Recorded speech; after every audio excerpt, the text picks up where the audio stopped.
Hello các anh em, và lại chào mừng các anh em đã quay trở lại với series Vlog in Phim. Mình là Nam Tô. Chắc anh em follow mình và An Phương lâu thì cũng đã biết được lý do tại sao mà cái vlog này nó lại lâu hoàn thành đến như vậy. Thú thật thì bản thân mình đã gặp khá là nhiều khó khăn khi edit cái vlog in phim này. Gần như là vì sự việc đó hay là chuyện của gia đình An Phương đã lấn át toàn bộ cảm xúc của mình trong cả chuyến đi. Mình đã quên sạch hoàn toàn tất cả những gì đã xảy ra trong chuyến đi châu Âu đó, nên đã phải mất rất lâu để mình có thể tìm lại được cảm xúc cũng như là lý do để mình có thể hoàn thành được cái vlog in phim lần này. Lý do đầu tiên thì chắc chắn chính là bởi vì các anh em subscriber của tôi đã rất mong ngóng cái vlog in phim này. Và lý do thứ hai cũng là bởi vì trong chuyến đi đó mình cũng chụp được khá là nhiều hình đẹp. Thế nên là mình đã phải vận hết nội công và sử dụng hết toàn bộ tâm trí của mình để có thể hoàn thiện cái vlog in phim này một cách tỉ mỉ và hoàn hảo nhất. Mình cũng xin lỗi tất cả các anh em rất là nhiều vì mình đã hứa cái vlog in phim châu Âu này sẽ kéo dài đến tận 1 tiếng. Cơ mà mình sẽ không thể giữ lời hứa đó được, bởi vì chuyến đi này của tụi mình kéo dài chỉ trong vòng có 1 tuần thay vì là 2 tuần như dự kiến. Cơ mà có còn hơn không phải không các bạn? Vậy thì cùng mình tận hưởng một mùa đông châu Âu nhé. Trước khi bắt đầu thì nếu anh em nào chưa biết mình thì mỗi một cái like, một cái subscribe của các anh em chính là một phong bì để mình có thể mua được một cái nhẫn to hơn. Còn bây giờ thì let's go.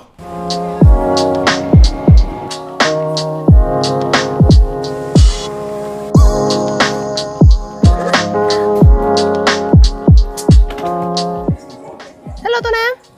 Ôi, chào bạn. Hôm nay bạn đi chụp phim ở đâu đó? Bây giờ đang là 7 giờ 32 phút và chúng mình đang ở Berlin, thủ đô của Đức. Các bạn cũng biết rồi đấy, đây sẽ là một cái vlog in phim cực kỳ đỉnh cao. Hello chị Giang. Xin chào chị ơi, how are you?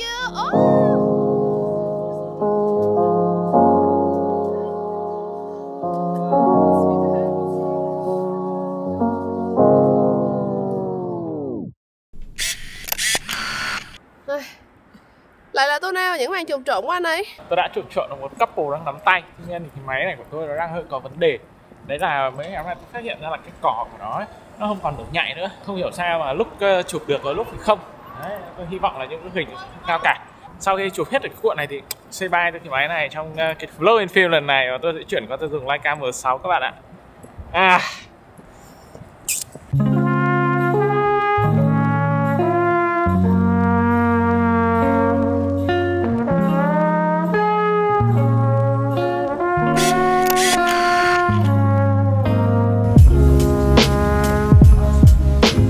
Sau khi đã chụp được khoảng 14 kiểu thì chiếc máy này đã chính thức là không còn chụp được nữa. Mình rất là buồn. Đây là một chiếc máy mà mình rất là yêu thích. Tuy nhiên thì với một chiếc máy mà đã có tuổi thọ trên 20 năm thì cái thời điểm này rồi nó cũng sẽ đến. Không sao, mình mang đến tận 3 chiếc máy này trong chuyến đi lần này.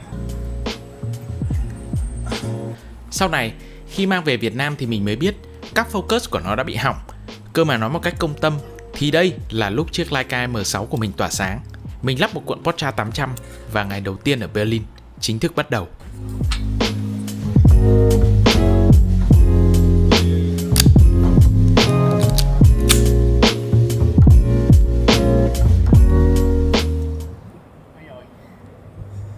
Chụp được rồi. Chụp được con chim anh vui vậy hả? Chụp được con chim đậu đầu tượng. Vì sao? Vì sao lại vui? Những moment nhỏ trong cuộc sống thôi. Cuộc sống chúng ta đã có quá nhiều áp lực rồi. Bây giờ chúng ta gọi là có những cái giây phút nó nhỏ nhoi thôi thì chúng ta có phải tận hưởng nó. Trong cuộc sống cũng vậy các bạn. Hãy tận hưởng những điều nhỏ nhặt nhất. Quote by Tô Nam. Còn bây giờ thì let's go. Điểm đến đầu tiên trong hành trình tại Berlin chính là bảo tàng Altes, nằm trong khuôn viên của đảo bảo tàng, nơi chứa vô vàn những hiện vật của thời kỳ La Mã, Hy Lạp và Etruscan. Mình luôn có một niềm đam mê với thời kỳ Hy Lạp cổ đại, nên việc ghé bảo tàng này là điều hiển nhiên. Mình luôn có niềm đam mê mãnh liệt với các bảo tàng trên thế giới, đắm chìm trong những hiện vật tưởng chừng như đã bị lãng quên bởi dòng chảy của thời gian. Mỗi lần ở đây, mình như bước chân vào quá khứ, nơi những nền văn minh huy hoàng đã từng tồn tại. Điều tuyệt vời nhất chính là việc được khám phá bảo tàng với người yêu mình, người luôn kiên nhẫn, lắng nghe sự thao thao bất tuyệt của bộ não thằng nớt này.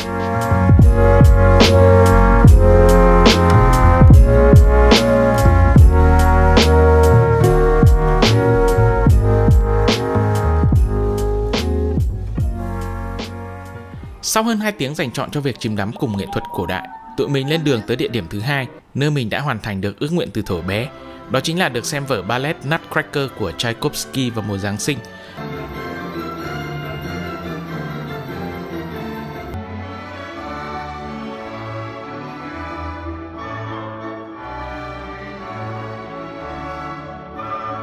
Có một điều rất kỳ lạ, đó là dường như Thượng Đế đã sắp đặt để tất cả những ước nguyện thuở bé của mình đều được thực hiện cùng với Phương.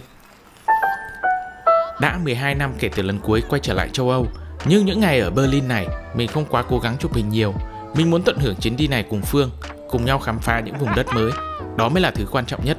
Chính vì vậy, trong tối nay, mình và Phương cùng hai người cháu của Phương sẽ cùng nhau đi chợ Giáng sinh ở Alexanderplatz.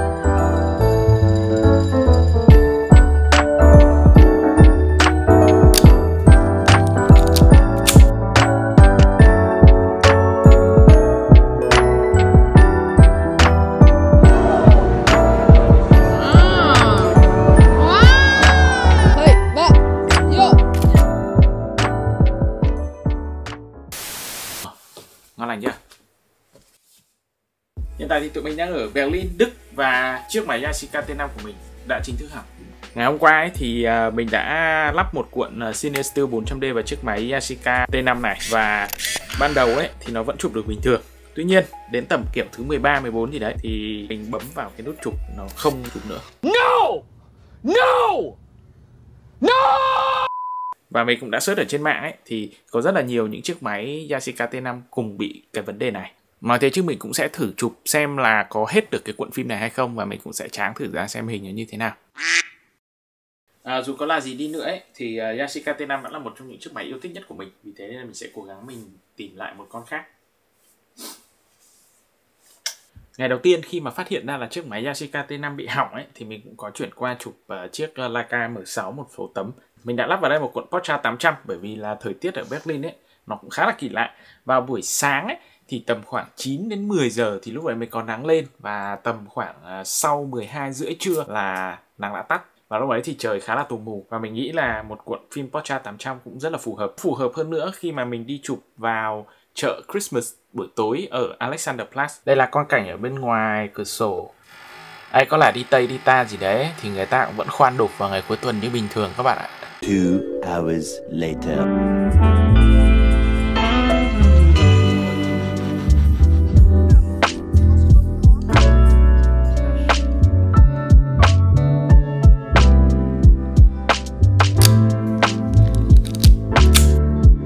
Nói sơ qua cho tất cả các anh em về lịch trình của chuyến đi lần này, thì tụi mình sẽ tới Berlin và ở đây trong vòng 2 ngày. Sau đó tụi mình sẽ tiếp tục lên đường tới Thụy Sĩ, và sau 4 ngày ở Thụy Sĩ thì tụi mình sẽ tới Pháp. Mình có khá là nhiều cảm xúc lẫn lộn khi lần đầu tiên được đặt chân đến Berlin. Nếu các anh em hỏi mình đã đến Berlin chưa thì xin thưa là rồi. Lần đầu mình tới Berlin là vào tháng 11 năm 2008. Em có biết đây là chỗ nào không? Không. Đây là tòa nhà Quốc hội. Anh đã từng đến đây rồi. Ở đâu? Call of Duty. Gì nữa? Trong các Call of Duty thì tòa nhà này có vai trò gì? Tòa nhà này là tuyến phòng thủ cuối cùng của phát xít Đức. Nhiệm vụ của anh cùng với cả các chiến sĩ Hồng quân là phải đột nhập vào trong tòa nhà này, lên trên mái nhà, chặt cái lá cờ xuống và treo lá cờ của Liên bang Xô Viết lên. Thế anh có làm được không? Anh làm được.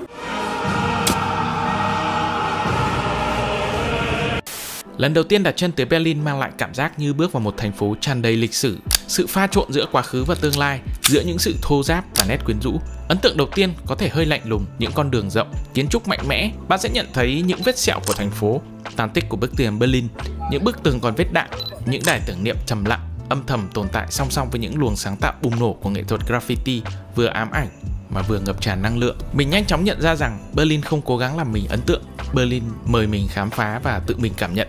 Đó không hẳn là tình yêu từ cái nhìn đầu tiên, mà là sự say mê, một cảm giác bạn vừa đặt chân đến một nơi thô mộc, chân thật và luôn vận động. Trước khi trở về nhà và sẵn sàng cho hành trình tại Thụy Sĩ, mình đã quyết định chụp nốt cuộn Portra 800 tại quảng trường Wittenbergplatz. Giữa quảng trường là một trong những ga tàu điện ngầm lâu đời nhất ở Berlin, với những viên gạch lát sứ vàng cùng những bức tranh từ năm 1902.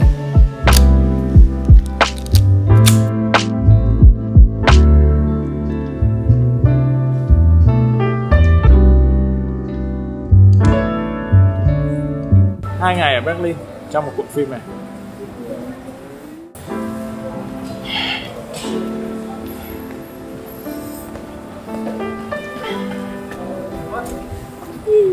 Ja, so ein bisschen.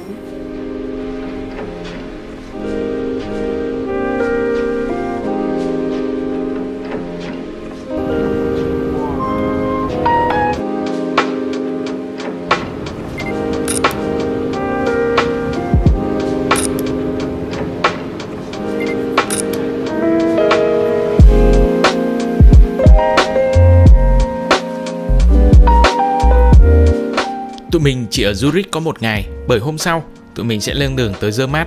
Nhưng việc dành cả ngày để lang thang ở một thành phố cổ kính mà mình lần đầu được đặt chân tới vẫn là một trải nghiệm thú vị. Ngày đầu tiên ở Zurich và mình sẽ bắt đầu hành trình của Thụy Sĩ với chiếc máy Mamiya 7. Và để mà bắt đầu mọi thứ một cách gọi là chậm rãi và cẩn thận thì mình sẽ sử dụng Kodak Gold 200. Kodak Gold 200 thì là một cuộn phim khá là bình dân và cũng khá là dễ chụp.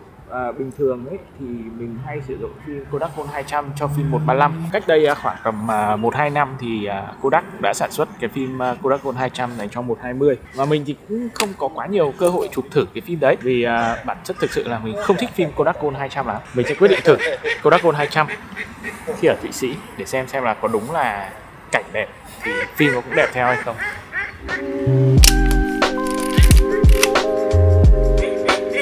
Em ơi, nó cười anh. Mấy những chú chim thật sự.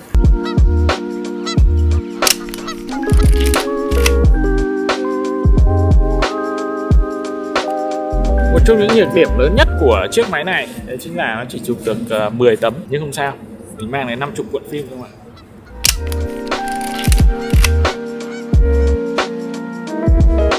Dù chỉ đơn giản là một điểm dừng chân vì tiện đường, nhưng Zurich vẫn là một thành phố nên đến thử một lần. Nơi này là sự kết hợp hài hòa giữa những gì cổ kính và hiện đại, rất độc đáo và đặc trưng. Sự quyến rũ của khu phố cổ Altstadt kết hợp với sự năng động, phù hoa của khu Zurich West tạo nên một thành phố nổi bật, mời gọi bạn trải nghiệm thử. Và cũng chính tại thành phố này, lần đầu tiên mình hiểu được cảm giác của việc trả 1 triệu cho 2 cây xúc xích bánh mì kèm khoai tây chiên là một cảm giác như thế nào. Thành phố này giang tay đón bạn vào lòng, nhưng cũng rất nhanh chóng cướp đi của bạn những tờ polymer thấm đẫm mồ hôi lao động, nhanh như cái cách Jack 5 củ trở mặt.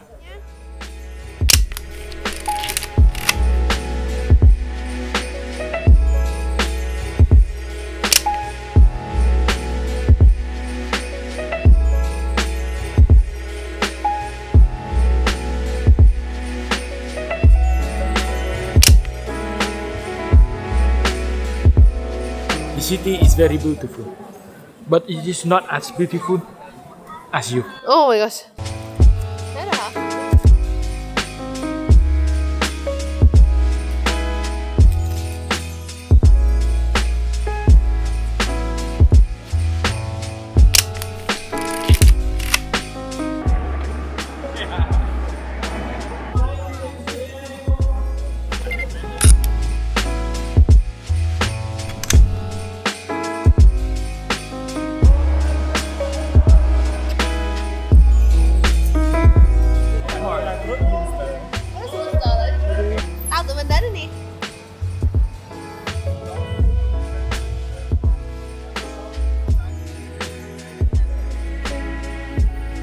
Vào một buổi chiều Zurich không có cái gì mở cửa thì có vẻ như là bộ não tôi nó cũng đóng cửa theo. Tôi cũng quên luôn máy ảnh ở trong khách sạn các bạn ạ. Thế là giờ tôi lại phải lôi con M6 ra tôi chụp. Yashica T5 hỏng, mình có Leica M6. Quên Mamiya 7 ở nhà, mình có Leica M6. Đúng là một chuyến đi mà chúng ta đến với quê hương của Leica. Leica cứu bạn. Và nếu như Leica M6 mà cũng quên nữa, còn Leica Q3 mà.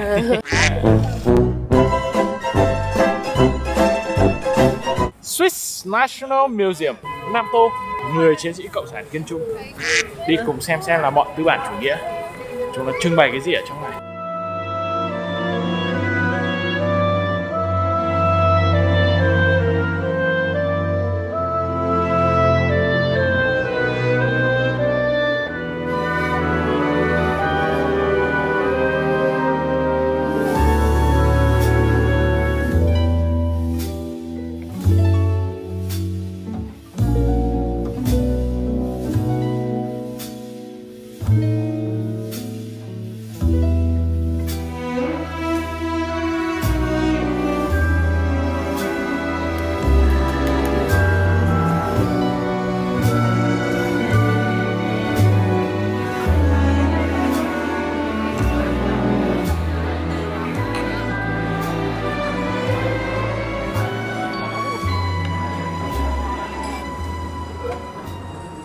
Ngày chủ nhật thật tuyệt vời các bạn. Super Sunday, tôi đi cùng với người yêu đi chơi ở Thụy Sĩ và ở nước Anh xa xôi. Manchester United chiến thắng Manchester City trong trận derby. Một ngày chủ nhật tuyệt vời. Giờ thì chúng tôi sẽ trở về nhà. Bye. là một ngày vô cùng khắc nghiệt của chúng tôi sẽ đi Zermatt. Hẹn gặp lại các bạn vào ngày mai. Good morning, bastards!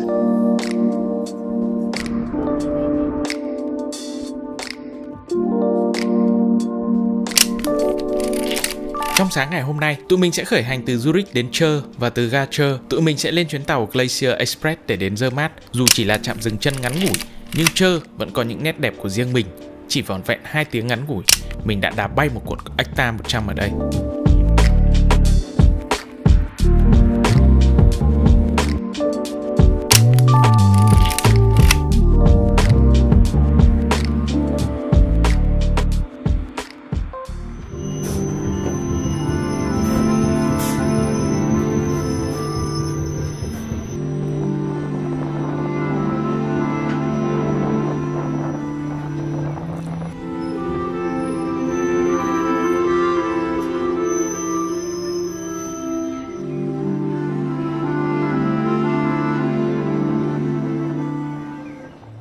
Thụy Sĩ có rất là nhiều cảnh đẹp. Tuy nhiên lịch trình của tụi mình ở Thụy Sĩ thì chỉ có 4 ngày. Vậy nên mình và Phương đã quyết định đi đến nơi có nhiều tuyết nhất có thể. Và lựa chọn của Phương và mình chính là đi đến Zermatt. Bởi vì hiếm có khi nào mà tụi mình mới có thể ở trong một khung cảnh ngập tràn tuyết, nắng và một bầu trời xanh trong. Mình và Phương đã vô cùng háo hức khi đạt thành công chuyến tàu này. Tàu sẽ chạy từ Saint Moritz đến Zermatt với tốc độ rất chậm, với cửa kính panorama để có thể thỏa thích ngắm nhìn toàn bộ cảnh sắc thiên nhiên mùa đông của Thụy Sĩ, băng qua những ngôi nhà ngủ vùi trong tuyết trắng, với ánh nắng vàng ươm bao trùm lên những ngọn núi tuyết hùng vĩ xa xăm. Chuyến tàu này thực sự rất phù hợp với việc chụp phim dương bản. Chớ trêu thay, những bức hình đẹp nhất của hành trình này lại đến từ cuộn phim ghẻ Kodak Gold 200, một cuộn phim mà mình không mấy thích lắm.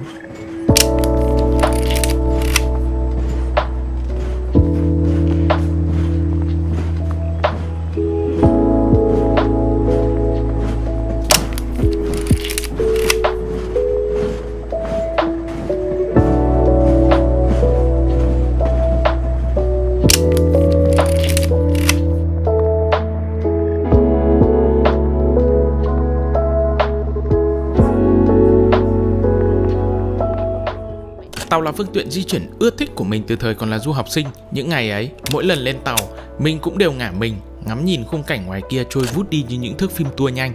Điều khác biệt duy nhất đó là hồi đó trong đầu chàng trai 22 tuổi ấy chỉ đơn giản xoay quanh việc tối nay đánh rank Dota thì pick con gì. Cái cảm giác háo hức của việc lần đầu tiên được làm một thứ gì đó mới mẻ nó thực sự khiến mình trở nên như một đứa trẻ con. Và trong chuyến tàu Glacier Express thì mình đã chạy đi chạy lại từ chỗ ngồi cho đến khu vực cửa sổ mở để mình có thể chụp hình ở bên ngoài liên tục trong vòng hơn 2 tiếng đồng hồ. Trong những lần chạy ra chạy vào đấy thì mình cũng đã chụp được những tấm hình khá là đẹp. Tuy nhiên cũng đã có rất nhiều tấm hình rush vội vàng và nói thật là hơi phí phim. Phí phim tức là bạn đã chụp hình xấu, mà đã chụp hình xấu tức là bạn đã mất tiền ngu. Đây là cuộn phim tốc thấp nhất mà mình mang theo, Fujifilm Fujichrome Velvia 50. Chuyến đi này mình mang theo rất nhiều phim dương bản, cho nên là nếu như phim dương bản gặp những cái cảnh đẹp như này mà không chụp thì thực sự là phí các bạn ạ. Cả cuộc đời của mình bao nhiêu phim dương bản mình cầm đi theo hết. Và mình nói thật nhá, mình cầm theo 50 cuộn phim. Tuy nhiên thì mình đang hơi lo các bạn ạ. Mình đang lo là mình không đủ phim để chụp. Với cái tốc độ đốt phim này thì mình sợ là mình thiếu phim. Nhắc đến việc mua phim ấy thì thực sự là cái giá mua phim ở bên châu Âu này ấy, nó đắt hơn rất nhiều so với Việt Nam các bạn ạ. Đấy là lý do tại sao mà trong rất là nhiều clip mình vẫn thường hay nói ấy, Việt Nam mình chính là thiên đường về việc chơi phim.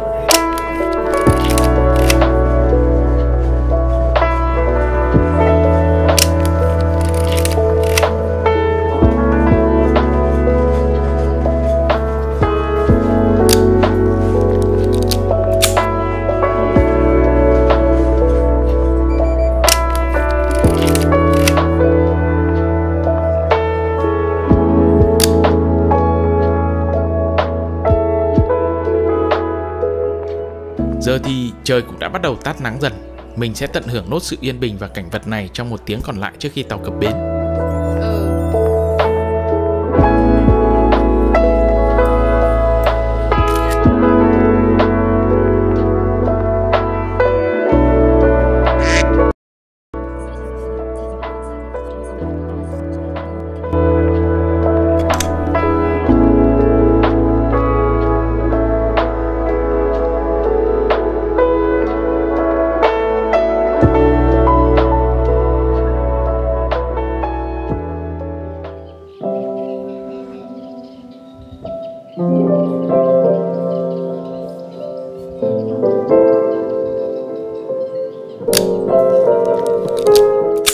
phim vào một mùa đông ngập tuyết chắc chắn là điều luôn nằm trong wishlist của mọi photographer. Làm gì có ai không từng nghĩ đến việc được chụp hình phim trong một khung cảnh ngập đầy tuyết trắng. Vào cuối năm 2023 thì mình cũng đã lần đầu tiên có cơ hội được chụp tuyết ở Hokkaido, Nhật Bản. Và kết quả thì... đùa thôi, mình đã chụp được rất nhiều những tấm hình ưng ý. Và trong lần đầu tiên tới Zermatt này, chắc chắn là mình phải chụp phim.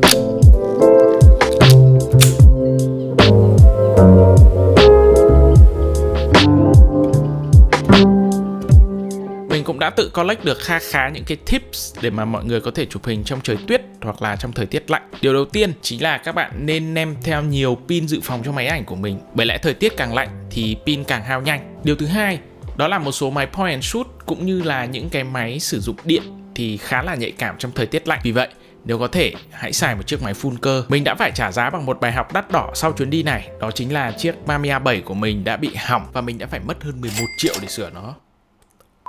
Trên đường đi lên cáp treo đỉnh Matterhorn thì mình tự nhủ sẽ phải chụp ít nhất 4 cuộn ở đây.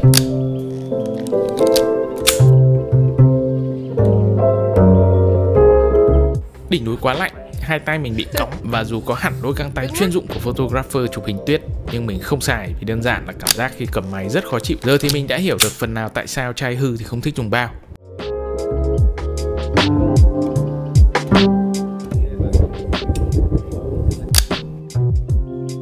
Tiểu phim cuối cùng mình đã quyết định không chụp gì cả. Mình nghĩ là đã đến lúc tụi mình đi xuống và để khám phá xem là ở phần dưới này nó còn có cái gì hay ho hơn không. Chứ thực ra ở trên này thì mình sẽ được ngắm nhìn toàn bộ cái thung lũng này. Xa xa dưới kia là các bạn có thể nhìn thấy là người ta đang trượt tuyết.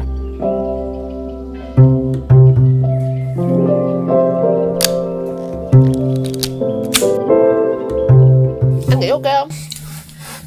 Nghĩ là ok. Khi hòa mình vào thiên nhiên hùng vĩ của Zermatt, cảm giác đầu tiên của mình là sự choáng ngợp. Không phải vì tiếng ồn của những cư dân tới từ khắp nơi tới đây tận hưởng một kỳ nghỉ Christmas cùng gia đình, mà bởi sự yên lặng tuyệt đối của cảnh vật. Chỉ có tuyết trắng trải dài bất tận dưới chân và bầu trời xanh thẳm như không có điểm dừng. Mọi âm thanh của thế giới hiện đại dường như đang tan biến, chỉ còn tiếng gió rít trên những vách núi trắng xóa. Zermatt không phải là nơi bạn đến để tiêu khiển mà là nơi bạn đến để lắng nghe chính mình. Đứng dưới chân Matterhorn, bạn cảm thấy mình thật nhỏ bé. Không khí nơi đây trong lành đến mức mỗi hơi thở như làm mới lại cả tâm hồn. Giây phút đó, mọi lo toan và ồn ào của cuộc sống dường như trở nên xa vời. Chỉ còn bạn, tuyết trắng và bầu trời. Một cảm giác bình yên sâu sắc, như thể bạn đang chạm vào điều gì đó vượt ngoài tầm tay con người. Zermatt không chỉ là một nơi trốn, mà là một trạng thái của tâm hồn, nơi mà thiên nhiên nhắc nhở bạn về sự vĩ đại và về vẻ đẹp đơn sơ mộc mạc của thế giới.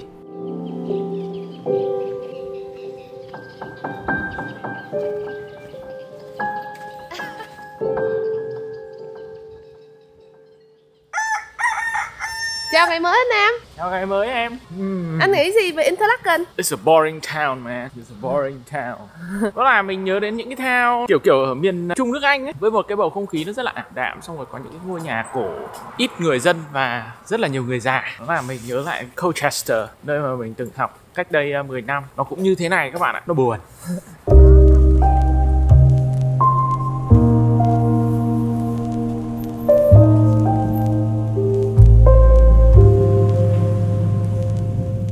Vì quá tin vào hạ cánh nơi Anh nên tụi mình đã quyết định chọn Interlaken. Sau đó mới từ Interlaken đi đến Lauterbrunnen và Blausee. Đó là một lựa chọn sai lầm. Interlaken chỉ nên đến vào mùa hè, bởi lẽ mùa đông thì chỗ này không khác gì thị trấn trong Silent Hill. Vì vậy mà tụi mình mới quyết định rời Interlaken ngay buổi sáng để đi đến Lauterbrunnen, một trong những thị trấn cổ và đẹp nhất Thụy Sĩ.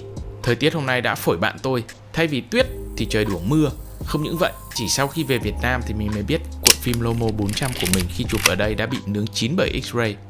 Dù đã rút kinh nghiệm sau vụ bị cháy phim ở Hokkaido, Nhật Bản vào năm 2023, thì trong chuyến đi lần này, mình luôn chủ động xin các anh an ninh sân bay được check phim bằng tay thay vì là bỏ qua máy soi. Tuy nhiên, trong chuyến bay từ Berlin tới Pháp thì sân bay lúc đó khá là đông và bên an ninh cũng đã không đồng ý để mình có thể được check tay. Chính vì vậy nên những cuộn phim của mình đã phải bắt buộc đi qua máy soi. Mặc dù mình có sử dụng túi chống X-ray, tuy nhiên cuộn phim Lomo 400 của mình vẫn bị hỏng. Tính cả phim 35mm lẫn phim 120 thì đây đã là cuộn phim Lomo 400 thứ 3 mà mình bị hỏng bởi X-ray. Trong khi đó những phim ISO cao như Portra 800, Lomo 800 thì hoàn toàn không bị hỏng. Lại một lần nữa, mời tất cả các anh em ngắm nhìn cái đẹp của Lauterbrunnen trong một ngày trời mưa dưới cái đẹp của phóng xạ. Mặc Mặc dù là tuyết không rơi nhiều lắm nhưng mà chỉ ít cảnh vẫn rất là đẹp. Và hiện tại mình vẫn đang sử dụng chiếc Mamiya 7 cùng với lại Fuji Chrome Brovia 100F cuộn phim 700.000.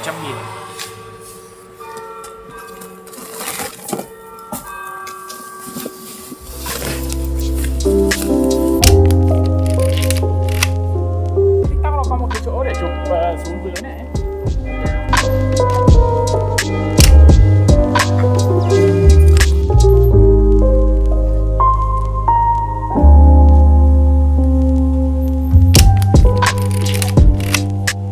Trong những lý do mà mình cực kỳ thích phim của Fujifilm ấy, đấy là họ làm cái phần dán phim sau khi chụp xong rất là tiện lợi. Tất cả những gì bạn cần ấy chỉ cần là rút nó ra.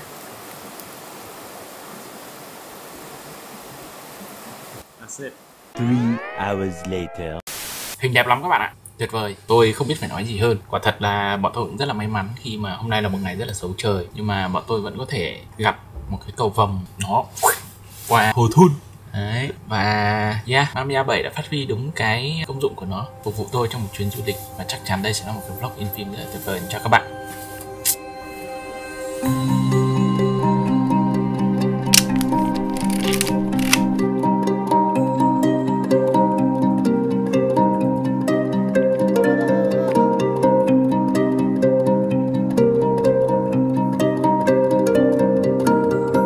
Thụy Sĩ không có đường biển nhưng lại sở hữu tới 1.500 hồ nước lớn nhỏ, và Blaussee chính là một trong những hồ nước đẹp và nổi tiếng nhất ở Thụy Sĩ. Nó được đặt rất nhiều cái tên mỹ miều như mắt ngọc Thụy Sĩ hay là hồ pha lê xanh, bởi mặt nước trong vắt màu xanh ngọc, tĩnh lặng trong tới tận đáy. Truyền thuyết nói rằng màu nước đặc biệt này chính là giọt nước mắt hóa thành hồ của một cô gái vì tình yêu. Nhưng thực tế thì hồ được tạo ra sau một trận động đất cách đây 15.000 năm. Và màu xanh của nước chính là do nước khoáng ngầm từ dưới lòng đất tích đọng mà tạo thành. Nếu là bản thể khô khan của mình năm 20 tuổi thì chắc chắn mình sẽ thích cách giải thích mang tính địa lý và khoa học kia. Đó cũng là lý do tại sao lúc đó mình không có người yêu. Dù sao thì nơi này cũng thực sự rất đẹp. Tụi mình đã hy vọng đến một khung cảnh hồ ngập trong tuyết trắng như những bức hình trên mạng. Nhưng dù không có tuyết, Blaussee vẫn có những cảnh sắc rất riêng. Và thật may mắn khi mình có thể ở đây và chụp Blaussee bằng chiếc máy Mamiya 7 cùng một cuộn Portra 800 này đã có giá tận 500.000.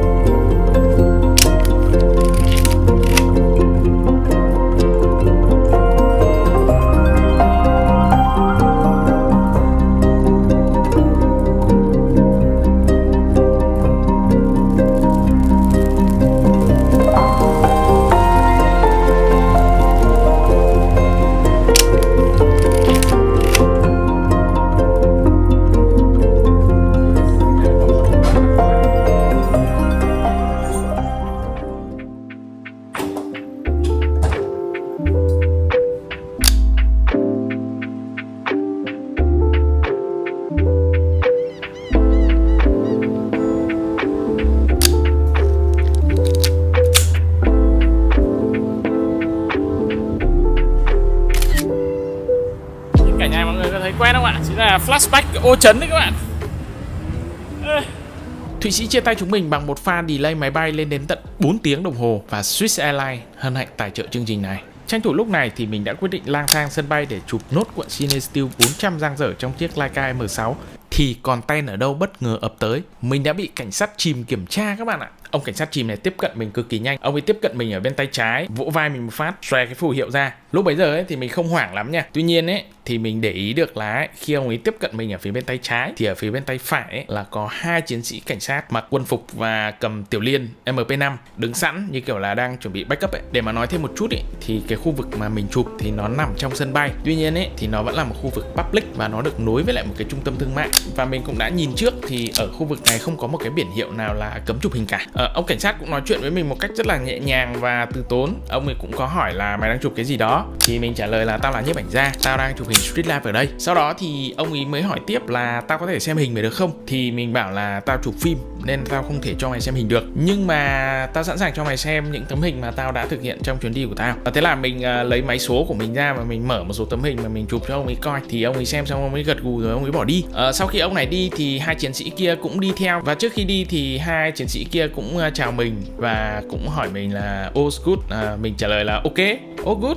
Thế là họ cũng đi luôn và họ bảo là take care. Đấy. Sau này khi đã về Việt Nam rồi thì mình cũng có hỏi một người bạn mình cũng là một nhiếp ảnh gia ở Na Uy và lý do tại sao mà mình bị stop, thì ông ấy cũng đã giải thích cho mình là đây thực chất chỉ là một cuộc kiểm tra rất là bình thường và những cảnh sát chìm này thì thường sẽ không muốn bỏ sót bất cứ một cái chi tiết nào đáng nghi. Ông ấy cũng đã giải thích thêm cho mình rằng là cái việc mà chụp hình sân ga hay là sân bay trong nhiều năm về trước ấy thường là một cái hành động nó mang tính thu thập thông tin tình báo. Tuy nhiên thì đó đã là chuyện của rất nhiều năm về trước rồi và bây giờ thì cái chuyện đấy nó rất chi là bình thường. Chỉ đơn giản là cảnh sát Thụy Sĩ họ rất cảnh giác trong tất cả các vấn đề liên quan đến an ninh, kiểm tra và để make sure là họ không bỏ qua bất cứ một cái mối nghi nào cho dù là nhỏ nhất.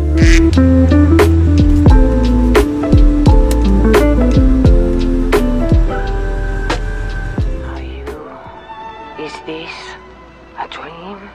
The best kind of dream. One we can share. But why here? Why now? Why not here? Why not now? What better place to dream than in Paris? Restez jusqu'à l'extinction de la consigne et nous vous prions d'être attentifs aux éventuelles chutes d'objets à l'ouverture des coffres à bagages. Chào tất cả quý vị và các bạn, hiện nay tôi đang đứng ở thủ đô Paris của nước Cộng hòa Pháp. Đây cũng chính là nơi mà Chủ tịch Hồ Chí Minh vĩ đại của chúng ta đã từng sinh sống và làm việc, như là đau đáu nỗi niềm tìm đường cứu nước.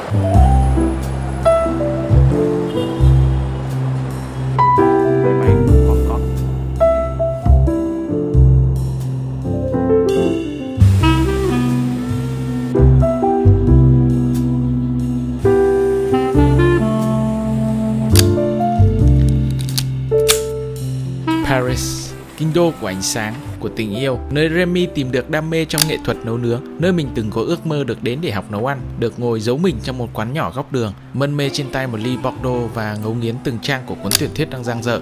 Lần đầu tiên đặt chân đến thành phố này, tim mình đầy háo hức, như thể mọi điều lãng mạn mà người ta kể về nơi này sắp trở thành hiện thực. Tất cả như hứa hẹn một kỷ niệm đẹp đẽ sẽ bắt đầu khi mình được tay trong tay cùng Phương, người đã bên mình suốt 8 năm. Để cảm ơn sự mời gọi của những tia nắng ấm tại Paris, mình lắp một cuộn Kodak Ektar 100, mang theo chiếc Leica M6 tin cậy, dạo bước trên phố và bắt đầu hành trình khám phá thành phố tuyệt đẹp này.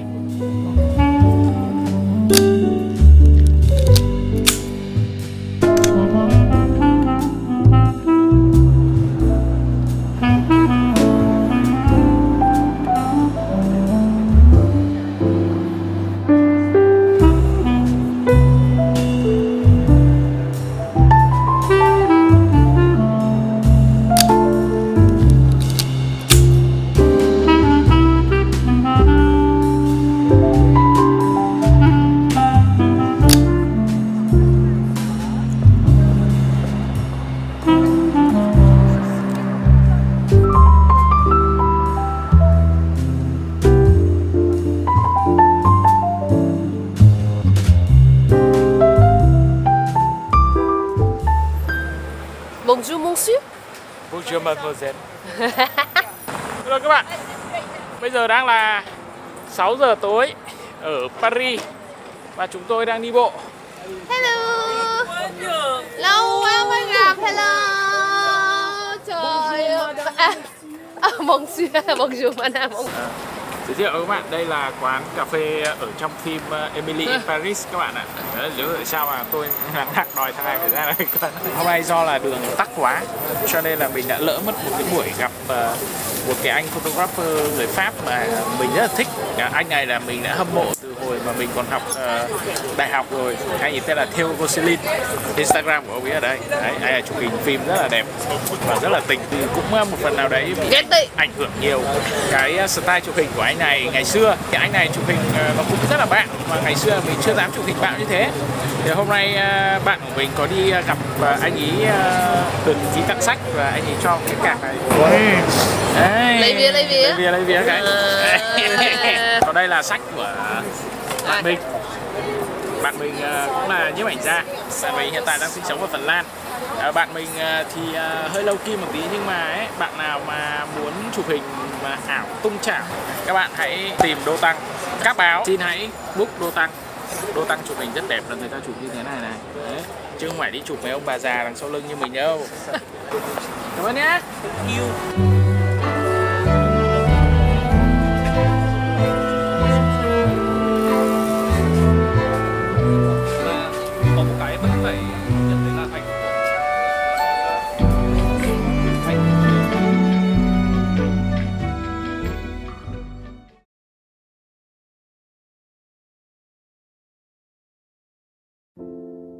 Thực sự thì rất khó để mình có thể diễn tả được cảm xúc của mình vào cái buổi sáng ngày 20 đấy. Cái ngày mà Phương nhận được tin buồn nhất của một đời người. Thực sự khi ấy cảm giác nó cứ như kiểu là không gian bỗng chốc lạnh lẽo và ngột ngạt vô cùng. Dù là tháng 12 nhưng mà cái lạnh đấy nó không đến từ thời tiết mà nó đến từ sâu thẳm trong tâm hồn của chúng mình. Mọi kế hoạch, mọi háo hức đều đã tan biến và chỉ còn lại sự im lặng và những ánh mắt đau đớn không nói thành lời. Ngày thứ hai ở Paris trở thành một ký ức buồn, mình muốn quên nhưng chắc chắn là mình sẽ không bao giờ có thể quên được. Thành phố Paris phù hoa thì vẫn đẹp, vẫn lung linh như là vốn thế, nhưng trong mắt mình mọi thứ đã chẳng còn sức sống như mình đã từng thấy. Kể từ khoảnh khắc đấy thì thành phố này đã không còn là nơi của những giấc mơ ngọt ngào nữa, mà đối với mình nó là nơi giữ lại một vết thương lòng, và có lẽ một phần nào đấy trong tâm hồn của mình đã chết ở thành phố này. Mình biết là một ngày nào đấy có thể chúng mình sẽ quay trở lại Paris, nhưng mà mình cũng biết là cái bầu không khí này, không gian và cả cảnh vật ở nơi này, tất cả sẽ gợi lại cái cảm giác của ngày hôm đấy.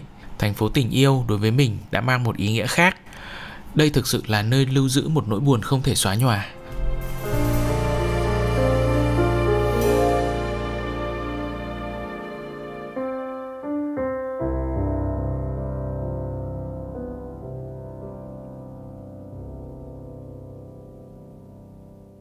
Và đó là toàn bộ chuyến hành trình châu Âu chưa được trọn vẹn cho lắm của mình và Phương trong đợt Giáng sinh vừa rồi. Đây thực sự là một chuyến đi rất nhiều cảm xúc, và nói một cách hàn lâm thì đây có lẽ chính là chuyến đi đã giúp cho mình trưởng thành hơn rất là nhiều.